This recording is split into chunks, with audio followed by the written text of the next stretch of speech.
Indian Camp, the tale where Ernest Hemingway basically asks, what could possibly go wrong in a backwoods medical emergency?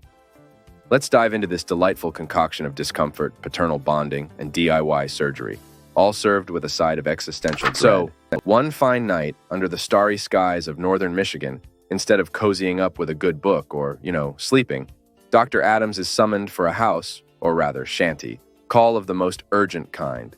His patient? An American Indian woman in the throes of a labor so prolonged and agonizing, it would make anyone swear off childbirth for life. The catch? Dr. Adams decides it's take your kid to work day and brings along his young son, Nick, and for moral support, or maybe just because his brother, George. Upon arrival, Dr. Adams is met with a scenario that's less Grey's Anatomy and more MacGyver meets ER. With no anesthesia and what could loosely be referred to as surgical tools, a fishing knife and catgut, because who doesn't bring their fishing tackle to a cesarean? He rolls up his sleeves and gets to work.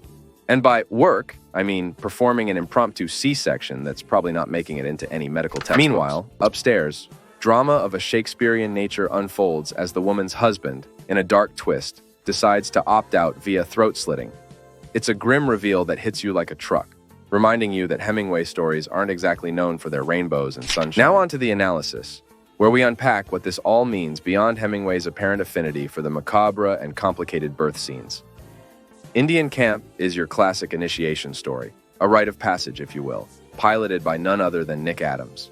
Here we have Nick, essentially Hemingway's alter ego, getting a crash course in Life 101, birth, death, and the ambiguous in-between. Nick's journey from innocence to the harsh slap of reality is metaphorically reflected in his boat seating arrangements. Start of the story, nestled in daddy's arms. End of the story, sitting on the opposite end, probably contemplating life, the universe, and why he couldn't have just stayed in bed. This grim adventure exposes Nick to the rawness of life and death, and, somewhat questionably, sows the seeds of his manhood, because nothing says growing up like witnessing a DIY surgery and a suicide before breakfast. There's also a hint of George possibly being the baby's father, awkward, as evidenced by his overly jovial cigar distribution post-birth.